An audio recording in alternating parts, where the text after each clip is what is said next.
Governo Salvini e Di Maio al Colle, a momenti il nome del Premier e dei ministri indicati dall'accordo. Da Venezia l'avvertimento del governatore Zaia sull'autonomia: non faremo sconti entro un mese, il progetto completo al nuovo esecutivo.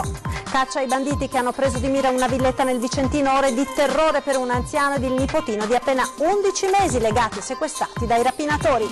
Un'altra giornata da incubo in A4 con una raffica di incidenti, il più grave a Villesse con una vittima nello scontro tra un camion ed un furgone, traffico paralizzato. Ha vissuto e si è laureato a Venezia il 49enne che ieri ha ucciso la compagna, ha gettato la figlia dal viadotto e si è poi tolto la vita. Una tragedia terribile consumatasi a causa della depressione. Più formazione, incontri anche nelle scuole ed aumento degli ispettori Spisa sono alcuni dei punti del piano strategico per la sicurezza sul lavoro. Le eccezionali immagini dei carabinieri della Forestale, un'orsa che si prende cura dei suoi 3 cuccioli. La località veneta di Montagna resta segreta per tutelare l'animale. Festa a Padova per il 13° scudetto del Petrarca Rugby, 7 anni dopo l'ultimo trionfo, la vittoria contro Calvisano.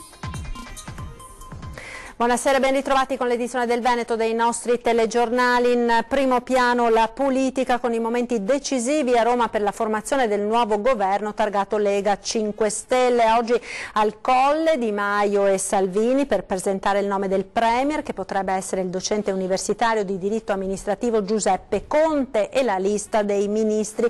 I due partiti si sono recati separatamente dal capo dello Stato Mattarella, chiamato ad avallare o meno la scelta dei due leader. Il Veneto attende anche su questo fronte. Negli ultimi giorni sono stati fatti i nomi del leghista Lorenzo Fontana per la difesa e del pentastellato Riccardo Fraccaro alla semplificazione, ma si tratta di nomi che dovranno trovare una verifica. Ed intanto, nell'attesa di conoscere appunto nelle prossime ore le mosse del capo dello Stato, arriva l'invito del governatore del Veneto Luca Zaia, che lancia un ultimatum a Lega e 5 Stelle: entro fine anno si chiuda sull'autonomia, altrimenti vuol dire che qualcosa non va. Sentiamo.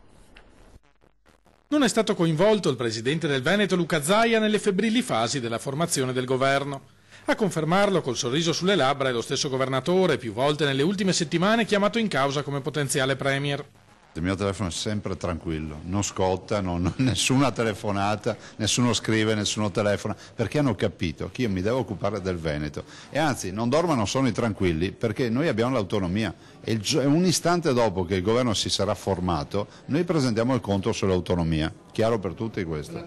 Un impegno al quale il presidente Zaia vuole dare una precisa scadenza. Nel giro di un mese, annuncia, presenteremo il progetto completo al nuovo governo. Il percorso e le procedure sono chiari e ci dicono che entro fine anno si può chiudere, altrimenti vuol dire che c'è qualcosa che non va. Netta la risposta a chi legge tra le righe del contratto di governo la volontà di fermare opere pubbliche come la Pedemontana Veneta. Sulle infrastrutture noi difendiamo le nostre infrastrutture, per cui da Veneto dico che sulle infrastrutture, mantenendo l'alveo della legalità e del controllo spasmodico, continuiamo a procedere. Nel complesso il governatore promuove il lavoro del suo partito, del Movimento 5 Stelle. Tra chi ha votato favorevolmente ai gazebi allestiti domenica dalla Lega c'era anche lui. Io penso una cosa, che i punti toccati siano punti interessanti, penso al tema dell'economia, il rilancio dell'economia, il tema del sociale, il tema della sicurezza, dell'immigrazione, dell'autonomia. Quanto alle critiche sui nomi dei ministri e sulla presunta mancanza di coperture finanziarie per i provvedimenti annunciati dalle due forze politiche, l'invito è ad attendere l'ufficializzazione del nuovo esecutivo prima di tranciare giudizi. L'impressione è che, come al solito, all'italiana si metta tutto davanti, il carro davanti ai buoi. Penso che sia corretto attendere le decisioni del Capo dello Stato, che è colui che ha l'incarico dalla Costituzione di affrontare il tema. Ed ora la cronaca: rapina in casa a Brogliano, in provincia di Vicenza, coniugi e nipotino sequestrati per ore, accaduto sabato. Sentiamo. A Brogliano questi eventi non è che siano successi a memoria mia, insomma. Purtroppo siamo in un paese che si chiama Italia e succedono un po' dappertutto. È ovvio che l'isola felice ormai non c'è più da nessuna parte. Paura, angoscia e rabbia a Brogliano dopo la rapina andata a segno sabato mattina in questa villetta di Viamonte. L'assalto pochi minuti dopo le 7 nella casa in cui Roberto Marchetto, 78 anni, un passato da imprenditore, Maria Pianezzola di 70 e il loro nipotino di 11 mesi si stavano svegliando. A eseguire l'assalto un vero e proprio comando. 5 persone, probabilmente straniere, hanno impartito ordini precisi, senza mostrare armi ma lasciando intendere che non c'era spazio per non eseguire quello che veniva ordinato. I 3 sono stati chiusi dentro una stanza, i 2 adulti legati. Solo a mezzogiorno l'incubo è finito. A dare l'allarme un ciclista attirato dalle grida. Posso solo dire che porto tutta la mia solidarietà, di tutta la nostra vicinanza e tutta la comunità di Brogliano per questo grave episodio. Sul posto sono immediatamente giunti i carabinieri che hanno avviato le indagini. Toccherà a loro tentare di risalire agli autori della rapina, provare a mettere in fila i dati per chiarire come mai i banditi abbiano preso di mira proprio quella casa, arrivando a sequestrare gli occupanti, desistendo solo dopo qualche ora, nel momento in cui si sono resi conto che contanti non ce n'erano. Un colpo che inquieta anche per la presenza di un neonato che non è bastato a impietosire i malviventi. Questo è ovvio che aggrava ancora di più quello che è successo. Non abbiamo più quel senso di sicurezza che purtroppo ci dovrebbe essere garantito da uno Stato. Aveva studiato e si era laureato a Venezia in economia aziendale, vivendo in terraferma durante la frequentazione dei corsi accademici. È Fausto Filippone, il 49enne di Pescara, che ieri ha lanciato la figlioletta di 12 anni dal viadotto dell'autostrada Francavilla al mare in provincia di Chieti, per poi, dopo lunghe ore appeso a decine di metri d'altezza, lasciarsi cadere nel vuoto perdendo la vita. L'omicida, sospettato anche di aver ucciso la moglie poche ore prima, era il dirigente di una nota azienda pescarese. Nel suo passato una lunga esperienza nel veneziano, dopodiché il ritorno in Abruzzo e la carriera che velocemente l'aveva portato a ricoprire ruoli di responsabilità. Indagini sono in corso anche sulla morte della moglie dell'uomo domenica mattina.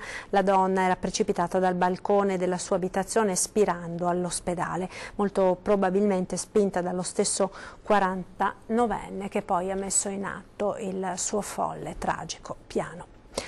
Ed ancora cronaca, un morto e traffico paralizzato per tutta la giornata, il bilancio di una serie di incidenti verificatisi oggi in A4 in direzione Venezia. Sentiamo. Un'altra giornata d'inferno nel tratto giuliano dell'A4 per una serie di incidenti. Pesante il bilancio, una persona morta e traffico paralizzato in direzione Venezia fino al tardo pomeriggio. Lo schianto più grave poco dopo le 10 all'altezza di Villesse, probabilmente a causa di un rallentamento improvviso. Un furgone ha tamponato un mezzo pesante. Nell'impatto violentissimo ha perso la vita il conducente del furgone, ancora in corso l'identificazione della vittima che era senza documenti. Altro schianto al casello di Portogruaro, dove un autocarro ha centrato il guardrail che delimita l'ingresso al casello, fortunatamente senza gravi conseguenze per le persone. Un'odissea per gli automobilisti cominciata alle 6 del mattino con il primo della serie di incidenti verificatosi tra San Giorgio di Nogaro e La Tisana, sempre in direzione Venezia. A causa dello scoppio di una gomma, un mezzo pesante si è messo di traverso, A4 chiusa in entrambe le corsie con enormi disagi alla circolazione. E proprio pochi minuti fa è stata identificata la vittima del terribile schianto di Villesse. Si tratta di un autotrasportatore di 29 anni, originario di Mira, nel veneziano. Ed un altro tragico incidente si è verificato a Teolo, sui Colli Euganei. Sentiamo. Tradito dalla sua grande passione per la moto, è finita tragicamente a San Biagio di Teolo una gita sui Colli Euganei per un 53enne di Mestrino che durante il tragitto di ritorno a casa ha improvvisamente perso il controllo della sua Aprilia per cause ancora da stabilire e ha finito la corsa nel fossato di un'azienda agricola lungo la strada che collega Cervarese a Teolo, sbattendo contro il sostegno di un ponte di scolo. I medici del SUEM, intervenuti sul posto dopo che alcuni residenti avevano lanciato l'allarme, hanno cercato a lungo di rianimare il motociclista, ma senza successo. Sul posto anche i carabinieri per i rilievi. E si sono riuniti questa mattina a Palazzo Balbi, sede della Giunta regionale, gli attesi stati generali per la sicurezza sul lavoro. In Veneto sono già 24 gli infortuni mortali registrati nel 2018. Nascerà la prossima settimana il piano strategico per la sicurezza sul lavoro in Veneto. L'annuncio del governatore Luca Zaia al termine del tavolo istituzionale riunitosi in mattinata a Palazzo Balbi, che ha visto i rappresentanti di regione, enti locali, sindacati e categorie porre le basi per una serie di interventi da attuare immediatamente al fine di ridurre i morti sul lavoro nel nostro territorio dopo il grave incidente avvenuto alle acciaierie venete di Padova. Noi abbiamo un quadro legislativo tra i più avanzati d'Europa. Non ci mancano le norme, non ci mancano le leggi. Manca una cultura della prevenzione della sicurezza sicuramente da ricostruire dalle fondamenta a partire dalle scuole. Un programma capillare di formazione sia nelle aziende che nelle scuole partirà quindi nel giro di poche settimane. Operativamente entro il 30 giugno le aziende ULSS, quindi gli SPISAL, ci devono presentare quelli che sono i loro programmi di formazione rivolti alle scuole e anche quelli che sono le progettualità rivolte al sostegno dell'impresa, verso cui abbiamo deliberato a fine anno e abbiamo dato 9 milioni di euro per sostenere la formazione e progetti di miglioramento dell'impresa. Tra le richieste dei sindacati, quella di nuove assunzioni tra gli ispettori dello SPISAL, che in Veneto sono 140 contro i circa 400 di altre regioni come la Toscana. Noi vogliamo con la Regione capire qual è la volontà di ampliare l'organico degli SPISAL sia in termini qualitativi che in termini quantitativi. Disponibilità a collaborare con qualsiasi iniziativa dedicata al tema è stata espressa anche da ANCI Veneto, il cui vicepresidente Angelo Tosoni ha ricordato l'impegno dei comuni contro la logica del massimo ribasso negli appalti pubblici. Il tavolo tornerà a riunirsi prima della fine del mese. La settimana prossima il Presidente ha dato il termine per raccogliere le osservazioni e le proposte di tutti i soggetti presenti, per cui molto velocemente avremo possibilità di andare a vedere se quello che noi abbiamo richiesto ha delle concretezze di realizzazione. Appeso ad un'ala di un aereo per realizzare un intervento incauto ancorché autorizzato dalla torre di controllo. L'incredibile episodio ripreso da un viaggiatore con un telefonino è accaduto sulla pista del Marco Polo di Venezia, sotto accusa le procedure di sicurezza dell'aerostazione. Sentiamo. All'aeroporto Marco Polo un tecnico lavora appesa a un'ala di un aereo della compagnia nazionale Czech Airlines senza nessun aggancio e con i motori accesi. Un video riprende la scena ed esplode la polemica sulle procedure di sicurezza all'aeroporto di Venezia. Sicurezza aeroportuale Venezia. Le immagini sono eloquenti quanto impressionanti. Il tecnico ha eseguito un intervento autorizzato dalla torre di controllo, spiegano dalla SAVE, che però respinge al mittente accuse relative alla sicurezza. Quell'intervento è stato incosciente e incauto, ma SAVE non ha alcuna responsabilità. E però è inutile dire che l'episodio è stato stigmatizzato dai sindacati proprio nel giorno in cui a Palazzo Balbi si è aperto un tavolo sulla sicurezza nei luoghi di lavoro. Sono inaccettabili scene come quella vista all'aeroporto di Venezia con un tecnico di aeromobile appeso all'area di un aereo durante quella che sembra una prova motore, affermano la FILT CGIL nazionale e la FILT CGIL regionale, aggiungendo che la sicurezza sul lavoro deve essere una delle priorità del prossimo governo, a maggiore ragione in siti industriali così sensibili in termini di sicurezza pubblica. L'ENAC e tutti coloro che devono vigilare sulla salute, sicurezza, sanità aerea e ASL competente territorialmente dentro gli aeroporti, chiede la FILT CGIL, devono farlo in maniera adeguata. Il rischio è che tra tante competenze, qui come in altri settori dei trasporti, alla fine non controlli nessuno. Proprio sulla sicurezza in programma per sabato la grande manifestazione organizzata a Padova da CGIL, CISL e UIL. Il settore dei trasporti è particolarmente esposto a rischi, non solo nella movimentazione delle merci, ma anche nella logistica e nelle grandi strutture, a partire da porti e aeroporti. Il sindacato chiede che vengano immediatamente individuate le responsabilità. Sull'episodio sono stati annunciati esposti alla magistratura e allo SPISAL. Nuovi filtri all'Onigo per garantire l'acqua potabile a tutti. Nel frattempo la Regione allarga la zona rossa. Oggi possiamo dire senza dubbio che l'acqua è un'acqua controllata, verificata e assolutamente buona. 1.800.000 euro per il potenziamento della centrale di Lonigo, che già dallo scorso autunno garantisce acqua FAS 0.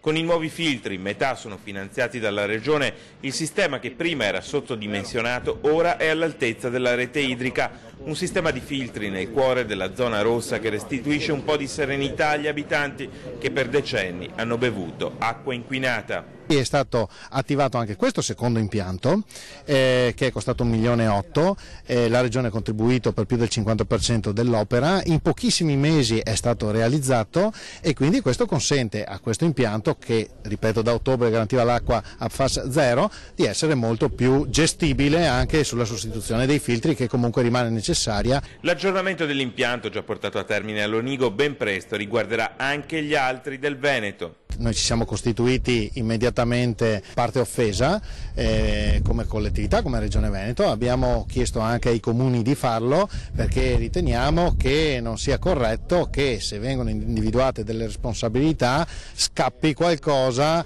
a chi ha inquinato. Chi ha inquinato per norma deve pagare e quindi noi stiamo continuando la lista di tutti i costi che stiamo sostenendo. Nel frattempo, con la delibera approvata in giunta su proposta dell'assessore alla sanità Luca Coletto, è stata ridisegnata e ampliata la zona rossa e quelle con Termini, con la conseguente estensione dello screening tra i minorenni. Per quanto riguarda le bollette, diciamo che questi soldi sono stati messi in parte da noi, in parte da Acque Veronesi, poi ci sarà la gestione, qualche centesimo all'anno. Credo che la salute venga prima di qualsiasi altra cosa, e tenga presente una cosa, che oggi qui abbiamo un sistema di filtraggio che nelle altre parti del Veneto per ora non c'è, ma che io ho chiesto a tutti i gestori di installare a scopo precauzionale e preventivo. A Nervesa della Battaglia, ora per l'inaugurazione della centrale idroelettrica realizzata all'imboccatura del canale della Vittoria. Quando le dimissioni di questi signori, di questo signore in modo particolare, che oltre a crearsi e a darsi un po' di lustro sui giornali nulla ha fatto per la Piave? Risponde così il presidente Romano alle accuse di incompetenza lanciate nei giorni scorsi da alcune associazioni ambientaliste trevigiane. Oggetto del contrasto il minimo flusso vitale per il Piave e le prove effettuate in questi mesi dai tecnici del consorzio, definite inutili dalle associazioni che chiedono di partecipare ai rilievi. Tutto questo nel giorno dell'inaugurazione della centrale elettrica di Nervesa, realizzata in 3 anni con un investimento complessivo di 7 milioni di euro. Tempi non tanto tecnici quanto burocratici, affrontati dai 3 consigli di amministrazione dell'ex consorzio Brentella. È stato il PRE che ci ha fatto impazzire, però poi alla fine i risultati sono arrivati. L'importante è il risultato. Che vuol dire 420 kWh per una produzione di 3.400 kW all'anno. Tradotto al netto delle tasse saranno 400.000 euro che verranno riversate in opere per la collettività. Che andranno reinvestiti in sicurezza idraulica e a tutti a favore di questo territorio. Ecco, questo è il consorzio di bonifica. Che potrebbero essere opere per trasformare le cave dismesse in bacini di laminazione, seguendo una legge regionale in via di approvazione. Riutilizzo delle cave, e la provincia di Treviso in destra Piave ne ha tantissime, riutilizzo di queste cave per poterle adoperare, innanzitutto quando piove molto per poter buttarci dentro l'acqua, per poi riutilizzarla d'estate.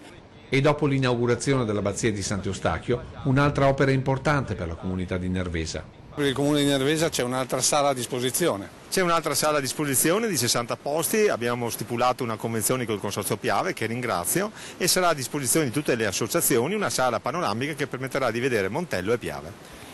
Prima, una settimana fa, l'abbazia di Sant'Eustachio, adesso questa nuova centrale a Nervesa. Nervesa sta cambiando volto.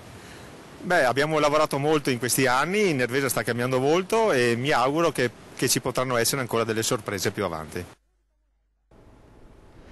Ed ora vediamo insieme delle immagini davvero straordinarie, sono quelle, le vedete in questa fotografia, che sono state girate dai carabinieri della Forestale in una zona del Veneto che resta volutamente ignota proprio per tutelare gli animali. Si fa fatica a distinguere, ma si vede nettamente un'orsa con i suoi 3 cuccioli. L'eccezionalità dell'evento sta proprio nel fatto che normalmente un'orsa mette al mondo 2 cuccioli, il parto triplo è un evento estremamente raro. Appunto la località dove sono state girate queste immagini dai carabinieri della Forestale rimane ignota proprio per evitare che mamma orsa e i suoi cuccioli possano correre dei pericoli. Linea ora alla regia per la pubblicità, tra poco.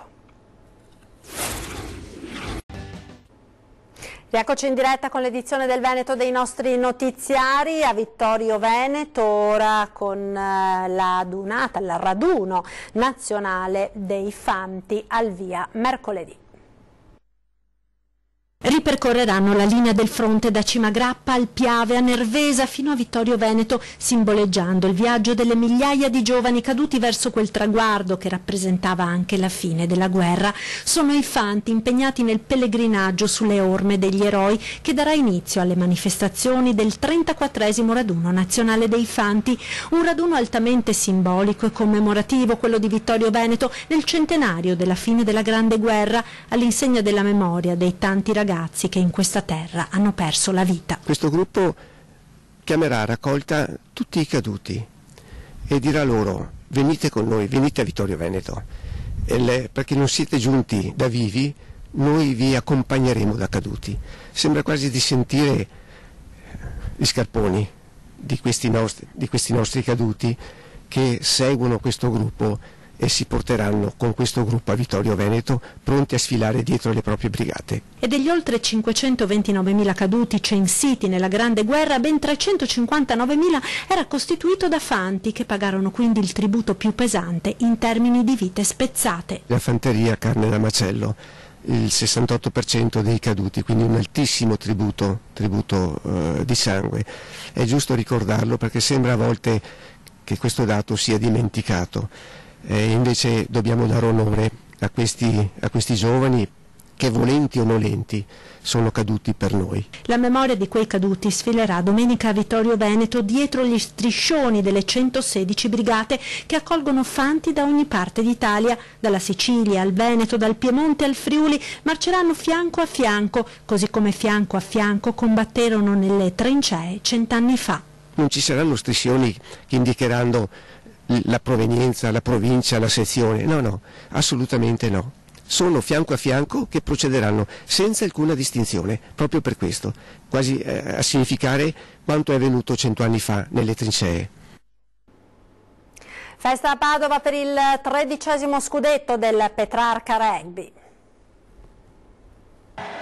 Scudetto numero 13 per il Petrarca Rugby, un giorno di quelli che entrano nella storia dello sport di Padova. Stagione entusiasmante per la squadra, playoff vinti con un gioco bello e convincente, finalissima scudetto perfetta, vittoria sul Calvisano, il club della provincia di Brescia campione in carica, e partita giocata in casa grazie al primo posto della regular season davanti a 7.000 spettatori, quasi tutti padovani. Le due finaliste hanno segnato una meta a testa, a fare la differenza la difesa del Petrarca impenetrabile e il piede vellutato di Andrea Menniti Ippolito, autore tra l'altro di 2 drop capolavoro. Sono partite che ti ricordi sempre, che fai ricordare ai ragazzi delle giovanili. Io mi ricordo quando ero una gattapalle, quando avevamo il 14 under 16 e il sogno era diventare capitano della prima squadra. Spero che questo sia una bella giornata per tutte le nostre giovanili. Giornata perfetta anche per Padova, che ha visto riaccendersi l'entusiasmo per il Petrarca, ora la squadra più scudettata dei tempi moderni. L'ultimo tricolore era del 2011. Giornata perfetta per i bianconeri, che hanno festeggiato sul terreno del plebiscito dopo la pacifica invasione di campo dei tifosi. È una città veramente, siamo stati portavoce di una città, e vedere così tante persone, che erano state 6.000 alla fine, non l'avevo mai vista il plebiscito. È stato davvero qualcosa di indescrivibile e che è stato un giorno importante per lo sport della nostra città. E con la presenza di tanti padovani nella rosa, in età media tra le più basse del campionato, 23 anni e mezzo, per il Petrarca di Andrea Marcato, allenatore 34enne cresciuto proprio nel Petrarca, può davvero aprirsi un ciclo nuovo. Noi abbiamo vinto uno scudetto insperato, però la base della squadra rimane anche l'anno prossimo e quindi possiamo costruire qualcosa di importante che duri nel tempo. Un'ultima ora, abbiamo parlato nel corso del TG proprio degli stati generali per la sicurezza sul lavoro in Veneto che si sono tenuti questa mattina a Palazzo Balbi. Ebbene, purtroppo oggi si è verificata un'altra, l'ennesima tragedia sul lavoro, a perdere la vita un imprenditore agricolo di Bolzano Vicentino, caduto in una trituratrice di mangimi per animali. Sull'episodio indagano i carabinieri di Tiene. E vi ricordo, subito dopo i TG torna questa sera a 20:10, ospite il sindaco di Treviso e ricandidato per il centro-sinistra alle prossime amministrative Giovanni Manildo. Poi dalle 21:15 torna Ring, il giro del governo in 80 giorni, il titolo della trasmissione di questa sera, ospiti di Ferdinando Avarino, Nicolò Rocco del PD, Simone Scarabella del Movimento 5 Stelle e l'onorevole Raffaele Baratto di Forza Italia. È tutto per questa edizione, vi lascio come sempre al meteo. Buona serata.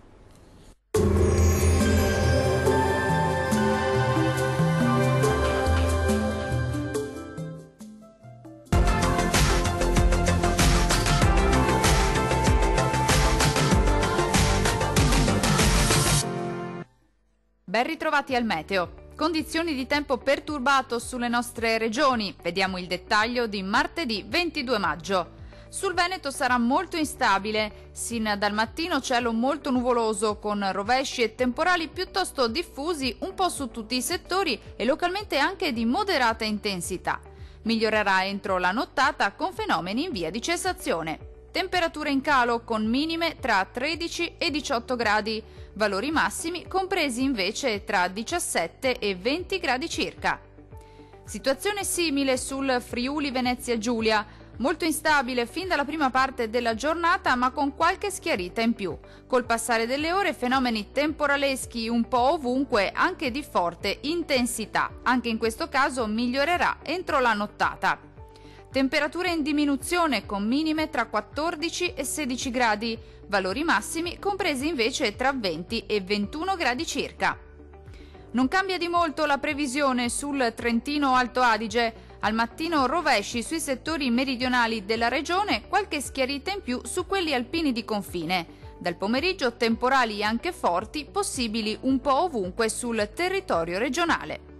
Temperature minime tra 11 e 14 gradi, valori massimi compresi invece tra 18 e 21 gradi circa. Dal meteo di Antenna 3 per ora è tutto. Arrivederci al prossimo aggiornamento.